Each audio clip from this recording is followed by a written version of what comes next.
Bienvenue à tous sur le plateau d'El Janoubia, bienvenue dans ce nouveau numéro de l'émission L'Entretien consacré au football. De temps en temps, on vient vous retrouver pour parler, pour faire un peu le débrief de ce qui a pu se passer dans la semaine sportive avec mes invités, Samir Djabali à ma gauche. Bonjour Nader. Bonjour Samir et bonjour Ismaël. Bonjour. À ma droite. Alors, hier on a eu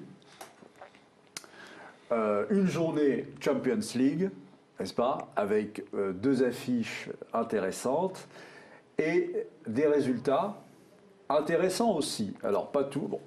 Bah, d'abord, votre avis, Samir. Il y a eu deux matchs hier. Il y a eu Juventus contre Tottenham. Ouais, surprise. Hein. La Juve a démarré d'une très bonne manière le match. Doublé d'Higuaín, 2-0. Ouais. Et le match s'est fini à 2-2. Et ça, c'est quand même assez extraordinaire parce que ça se passe à Turin. C'est ça. Et l'école italienne nous avait habitués au moins à savoir tenir un score, surtout chez elle. Surtout que la Juventus de Turin avait enchaîné une longue série de matchs sans prendre le moindre but. Là, Tottenham est venu mettre 2 buts en plus à l'extérieur. Donc là, clairement, la qualification, va falloir aller la chercher à Londres. Et ça va pas être facile, mais comme on le dit tout le temps, s'ils veulent vraiment montrer qu'ils font partie des plus grands d'Europe, va falloir aller chercher la qualification là-bas. Donc pour le coup, c'est une surprise que Tottenham aille arracher le match nul et en plus mettre 2 buts à Turin. Ça, c'est une surprise. Après, le deuxième match, c'était Bâle contre City. Là, c'était un match plié. Là, pour le coup, il n'y avait aucune surprise. Donc, mais comment vous expliquez, Ismaël, que finalement Tottenham ait pu mettre 2 buts en fait, je pense que tout d'abord, Tottenham, ça a été une surprise hier. Ouais. Ils ont montré un jeu. Franchement, ils étaient bons. Je trouvais en fait qu'ils avaient le ballon. Ils ont surpris tout le monde sur ce point-là. Après, la Juventus, comme a dit Samir, ils ont très bien démarré le match. Au bout de 8 minutes de jeu, il y avait déjà 2-0. Un but d'Higuaín, franchement. Pas marqué trop tôt, justement. Réellement, si on peut en tirer une conclusion, c'est comme tu l'as dit, Nader. Ouais. Les clubs italiens, en fait, ils sont souvent très défensifs, un peu vicieux, et ils misent tout sur le score. Ouais.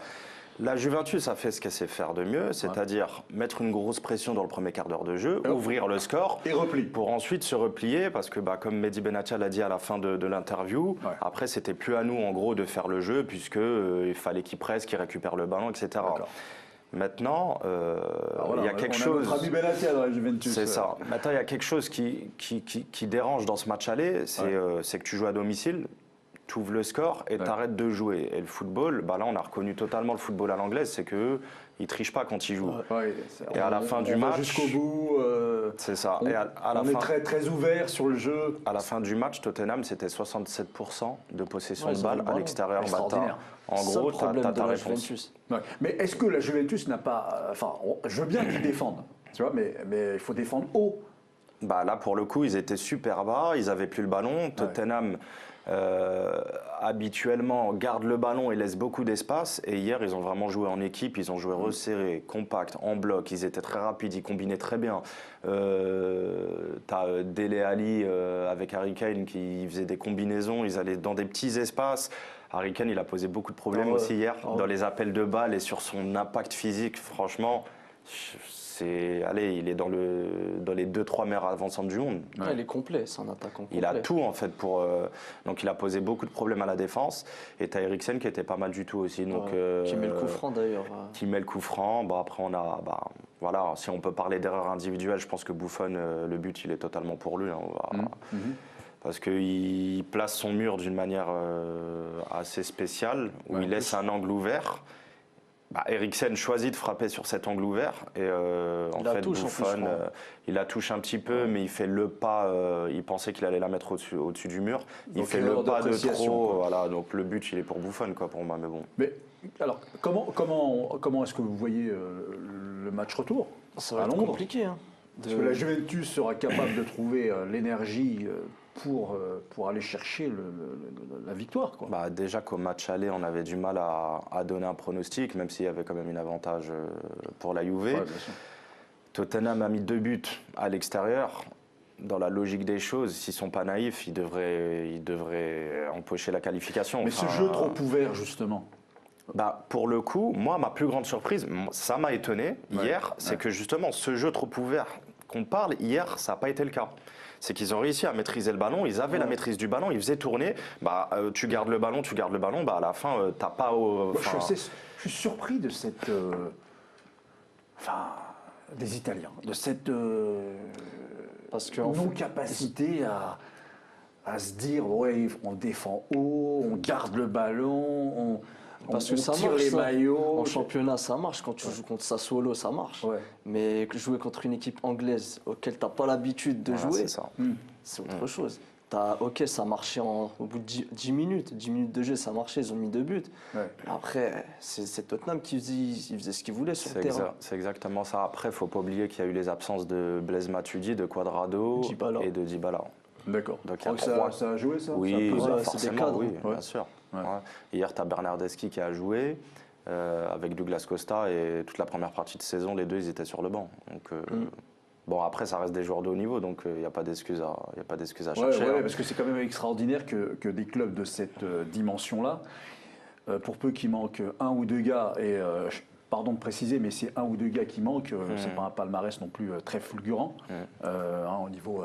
Voilà, quoi, ils n'ont pas gagné la Coupe du Monde, ils n'ont pas gagné la Champions League, donc il manque un match, normalement, à un club aussi important que la Juventus, il devrait faire l'affaire chez lui. C'est un minimum. Non, hier, le résultat a fait... Enfin, la Juventus, à la fin... Il est décevant.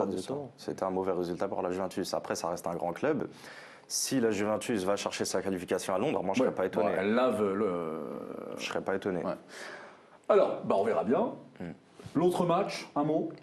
Franchement... Moins, pas de surprise. On s'y attendait, en réalité. Donc, ils ont fait ce qu'il fallait. Ouais. Non, score sans appel. Ouais. City à l'extérieur, déjà qu'en première ligue, tous les week-ends, c'est score-fleuve. Donc là, Bâle, c'était simple, quoi. Enfin, vraiment, Bâle, c'est une très bonne équipe, si ce n'est la meilleure équipe du championnat suisse. C'est tout. Du championnat suisse, voilà. Du championnat suisse, voilà. Donc c'est la raison pour laquelle on va être quand même lucide et objectif. Voilà, ça reste un championnat secondaire avec un niveau largement inférieur. Donc c'est pas une surprise. Et voilà, il n'y a pas de grand-chose à dire. City largement au-dessus. Alors passons à la belle affiche qui nous attend ce soir. Nous enregistrons cette émission le jour de la Saint-Valentin. De la Saint-Valentin et du match Real Madrid Paris Saint-Germain. Alors, c'est déjà une belle affiche en soi, mais c'est doublement une belle affiche parce que nous aurons la rivalité Cristiano Ronaldo-Neymar. Le confirmé, Cristiano Ronaldo, celui multiple ballon d'or, plusieurs Champions League, et Neymar qui, pour certains, c'est monsieur, ça y est, c'est lui le futur ballon d'or, c'est lui le meilleur joueur du monde, on se demande. Donc, comment vous voyez la chose? Est-ce que ce soir, ça va en fait dire finalement qui est le meilleur aujourd'hui entre Cristiano et Neymar? En fait, justement, c'est un duel entre les deux. Là, tu cites Neymar parce qu'il est numéro 1 au Paris Saint-Germain aujourd'hui. Ce n'était pas le cas au FC Barcelone. On mettait plus en valeur Messi. Aujourd'hui, ça n'est plus le cas. C'est lui qui est au devant de la scène, on va dire. Et voilà, je pense que c'est un gros duel, ça promet. Mais après, alors, Cristiano aurait dit à Neymar, je suis plus fort que toi et je vais te le montrer ce soir. En parlant du match d'aujourd'hui. Après, c'est du Cristiano tout craché, ça. Mais bon, pour répondre Autrement dit, je ne vais pas laisser ma place. Je sais que tu la veux, ma place de number one, de numéro 1. De toute façon, ils se proclament tous. Voilà, vous savez que plus vous gagnez des titres, plus vous vous proclamez meilleur joueur du monde. Il y a énormément d'ego en fait dans ce style de joueur. Après, c'est peut-être la nouvelle génération, parce qu'à l'époque de Zinedine Zidane, c'était l'humilité avant tout, en fait. Jamais de ta vie, Zinedine Zidane allait dire je suis le meilleur joueur du monde. Aujourd'hui, on est dans une autre mentalité, on est dans une autre époque aussi. Et Messi dit je suis le meilleur joueur du monde, Cristiano dit je suis le meilleur joueur du monde, voilà, c'est une guerre d'ego. Après, pour répondre à ta question, est-ce que ce soir on va savoir qui est le meilleur joueur du monde? La réponse c'est totalement non. C'est pas ce soir qu'on va savoir ça, c'est pas en 90 minutes que tout va se faire. Par contre, Marquinhos il a accordé une interview hier sur les chaînes de télé françaises. il a bien dit, voilà, le match, c'est pas Neymar contre Cristiano, c'est 11 joueurs contre 11 joueurs. Après, évidemment que ça va être un joueur dans chaque équipe sur qui il faudra faire très attention, sur qui les différences pourront être faites, parce que justement, côté Real Madrid, on attend tout de Cristiano, côté PSG, on attend tout de Neymar. Cristiano a tout à confirmer sur ce match. Par rapport à tout ce qu'il a prouvé ces longues années au Real Madrid. Et j'ai envie de dire, il doit se rattraper par rapport à ce qui se passe depuis le début de saison, parce que le Real Madrid, c'est pas ça du tout, même s'ils ont confirmé encore une fois ce week-end contre la Real Sociedad. Et Neymar a signé à Paris pour justement faire gagner des trophées à Paris et lui être enfin le meilleur joueur de son équipe, parce qu'il était sous l'ombre de Messi quand il était au FC Barcelone. À lui de tout démontrer ce soir, donc on verra bien. Ouais, je rejoins totalement les arguments de Samir. Voilà, ce sera un beau duel, certes, mis en avant, mais voilà, ça sera 11 joueurs contre 11 joueurs. Ça sera le Paris Saint-Germain contre le Real Madrid et pas Neymar contre Cristiano. Ouais. Mais quand même, moi, je vois tout de même, messieurs, que si Neymar perd ce duel, alors perdre ce duel pour Neymar, c'est très simple. Hein, ça veut dire que le PSG est éliminé face au Real de Madrid. Je peux dire qu'il y a le Ballon d'Or qui est en jeu, en vrai. Il y a le Ballon d'Or qui est en jeu. Il y a le pourquoi on t'a ramené à Paris qui est en jeu. Hein, on ne t'a pas ramené uniquement pour battre Evian, etc. Hein, c'est aussi... on préfère que tu sois absent contre Evian et que tu sois là contre le Real. Quoi. Hein.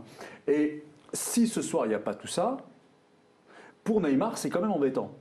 Et de l'autre côté, pour Cristiano, s'il est éliminé face au PSG de Neymar, c'est comme une espèce de début de la fin.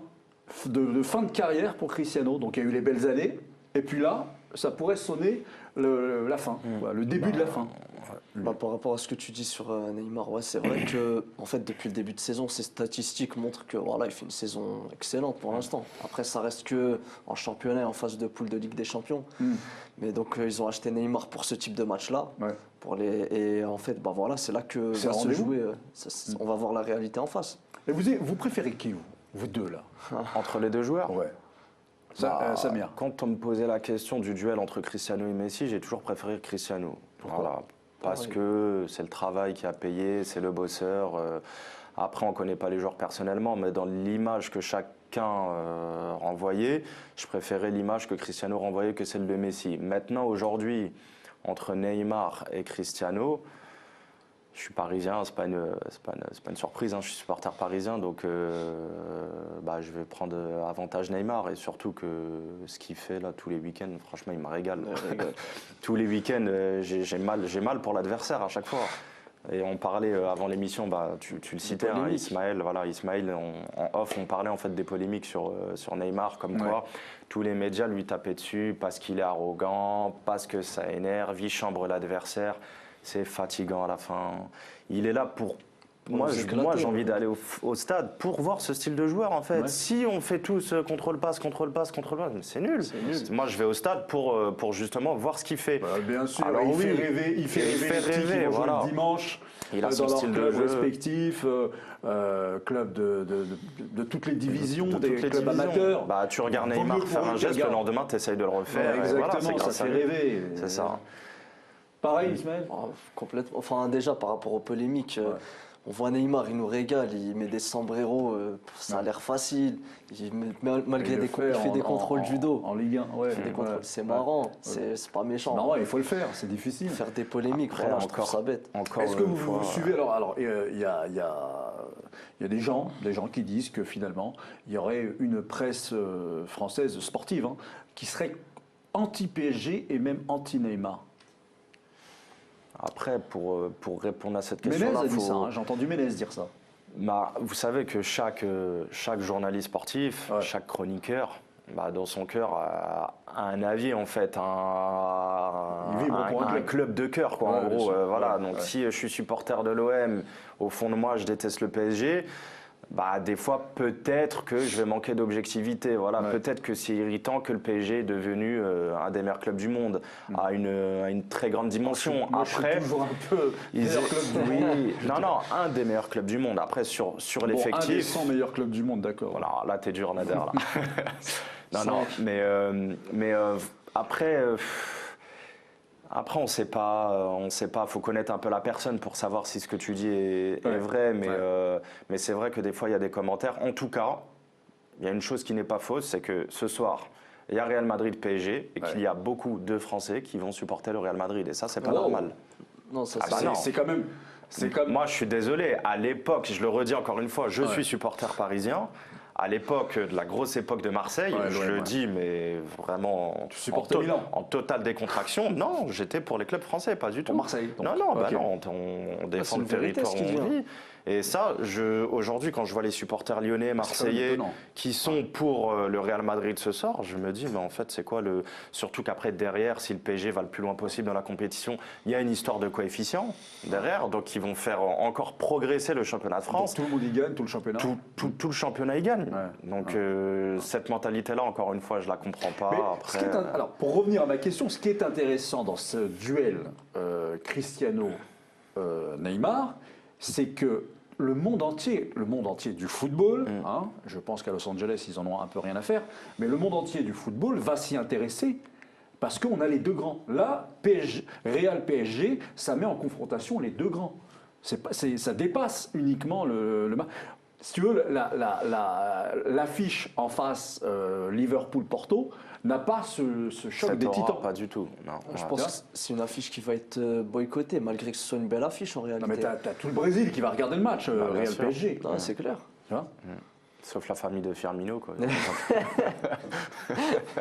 Mais sinon, ils vont tous regarder Real PSG. Donc voilà, et mais même en Chine, je veux dire, tout le monde du football va regarder parce qu'il y a ces deux champions qui vont s'affronter. Et ça, quand même, c'est assez nouveau pour le championnat français, pour un club. Un club français, je crois qu'il n'y a jamais eu ça. C'était le but encore non, mais avec, comment il s'appelle, le Suédois Zlatan. Il n'y a pas ça. Ça commençait, mais c'était pas à ce point. Quand ils recrutent Beckham, c'est totalement pour justement faire ce genre d'opération marketing, justement. J'ai l'impression que c'est quand même beaucoup plus fort avec Neymar, parce que Neymar est dans la jeunesse et dans le jeu. Alors Beckham n'était plus dans le jeu. C'est totalement marketing en réalité. Neymar, c'est le même style de joueur que Pogba. C'est des joueurs qui vont ramener beaucoup de sponsors, beaucoup de publicité. On parle de beaucoup de droits. On verra combien de gens vont regarder ce match. Il y aura Paris-Nice en championnat qui sera diffusé à 13h pour les Chinois. En fait, c'est pour regarder ce type de joueurs-là. C'est totalement marketing. Un dernier mot sur cette confrontation. Donc votre pronostic? Moi j'ai dit 2-0 pour le Real à Madrid. Je peux me tromper, on verra. Après, moi je vois victoire du Real Madrid à domicile. Courte victoire. Allez, je vais donner un 3-1. 3-1. Qui sort qualifié? Non, juste pour ce soir. Là, juste pour ce soir, je pense que le Real gagne 3-1. Voilà, pour donner. En tout cas, pour moi, victoire du Real Madrid. Même si j'espère l'inverse, évidemment. Mais je pense que le Real va l'emporter. Parce que si le PSG gagne à Madrid, là, quand même, c'est quelque chose de... On se refait une émission dans la foulée. Non, je pense que là, pour le coup, le choc Real, Neymar, Cristiano... Moi, je vois nul, personnellement. Match nul, ce serait aussi très contre-productif. Ce serait bien. Après, pour conclure, on dit souvent que les grands joueurs doivent se faire remarquer dans les grands matchs. C'est le moment. On verra qui va répondre présent. Moi, j'aime bien Neymar et j'aime bien les deux. Jusqu'à présent, Cristiano, il n'a jamais déçu dans les grands matchs. Cristiano, il a toujours été décisif. Neymar aussi, même en équipe nationale. Neymar, il a répondu présent pour la remontada.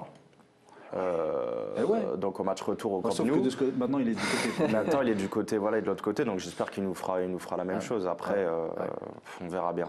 Le match de ce soir répondra à ta question. Alors pour finir, messieurs, il y a l'autre affiche, Liverpool-Porto, et on en avait parlé la dernière fois, mais cette fois on va mettre un peu l'accent sur la confrontation entre nos joueurs africains. Qui sont et à Porto et à Liverpool, n'est-ce pas, dans les attaques des deux équipes. Deux équipes qui sont traditionnellement, ont un football très différent, le nord anglo-saxon anglais, et le football latin. Alors, comment ces attaques composées de joueurs africains de part et d'autre se sont pour vous bien acclimatées ou pas, bien intégrées ou pas, à ce style de football? Est-ce que c'est pas plus facile quand on est africain de s'adapter au football portugais qu'au football britannique? Je pense pas. Par exemple, pour le cas de Liverpool, leur attaque, Mohamed Salah, Sadio Mané, bon, Firmino c'est un Brésilien, mais les deux ils sont en forme, ils s'épanouissent complètement en Angleterre. Après, on voit bien. Il y a aussi c'est comme on parlait du championnat suisse tout à l'heure, mais il y a aussi une question de niveau. C'est que, voilà, on va pas se mentir, le niveau du championnat portugais n'est pas équivalent au niveau du championnat anglais. Au Portugal, vous avez 3 équipes, on va dire, compétitives, allez voir 4. Benfica, Sporting Lisbonne, Porto, tu peux rajouter Braga parce que ça joue bien, ça joue bien au foot. Voilà. 4 équipes, dont 2 régulièrement en Ligue des Champions, puis 2 en Europa League. L'Angleterre, comme on le disait, tu as le 20e qui va attaquer dans tous les sens. Voilà. Et puis tu as 7-8 clubs de très haut niveau. Donc je pense qu'il est un peu plus difficile d'être performant dans le championnat anglais que dans le championnat portugais. Le championnat portugais, tu vas jouer contre le 14e ou le 15e. Je pense qu'il va vraiment y avoir de l'espace, tu pourras t'exprimer. Pas de la même manière en Première Ligue. Après, nos joueurs africains, franchement, c'est vraiment une fierté pour l'Afrique parce que des deux côtés, ils réalisent de très belles performances.